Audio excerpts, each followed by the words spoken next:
The Genuine Article. Discussion and commentary based on articles from JACC. Hello, I'm Tony DeMaria, the editor of JACC, and I'm here with one of our associate editors, Barry Greenberg, talking about the updates to the guidelines on the management of congestive heart failure that will appear in a forthcoming issue of JACC. And these are really focused updates, aren't they, over the 2005 guidelines? That's particularly true in the patients with chronic heart failure. But there have been some new recommendations in terms of chronic heart failure, haven't there? One of the most important of those is the use of BNP in patients in whom the diagnosis of heart failure is uncertain. Another one is the addition of the combination of hydralazine and isosorbide to patients to the African American population, based, of course, on the very persuasive data from the AHEFT study. Sure, and I guess there's now a Class 3 recommendation not to give intermittent inotropic agents to these patients with chronic heart failure. Yeah, that's an important point.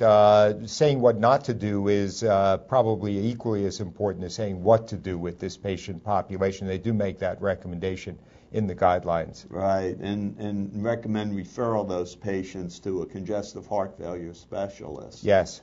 Now, the big addition, the big new information, the guidelines for treatment of acute congestive heart failure, acute decompensation. Yeah, that's been a major increment to the guidelines. They weren't included in the 2005 guidelines, and this sets forth a series of recommendations that I think is going to be very helpful to practicing physicians. There's a lot of emphasis on establishing the etiology, and in addition to the acute management, starting drugs that are going to be useful for long-term management of this patient population, and also transitioning them to outpatient care.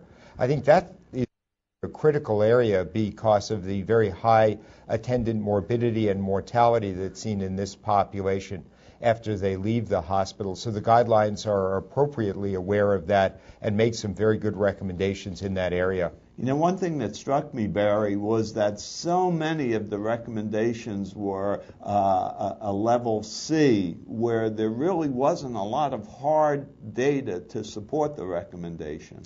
Yeah, the level C, of course, is expert opinion. And what we really need in this area, and I think the guidelines pointed out very nicely, we really need more studies and more clinical trials to help define what evidence-based medicine should be in this population.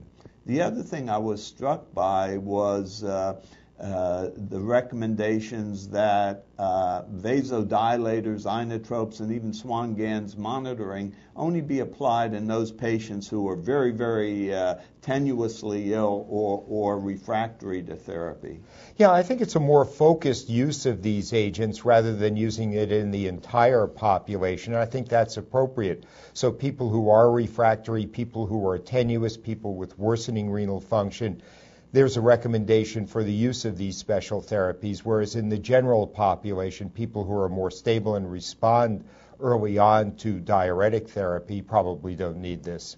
Sure. So the basis is still diuretics, ACE inhibitors or ARBs, and those who are intolerant as the primary therapy, even for these acutely decompensated patients. Well, we'll certainly look for these recommendations in the next issue of JACC, and thanks very much for being with us. Thank you.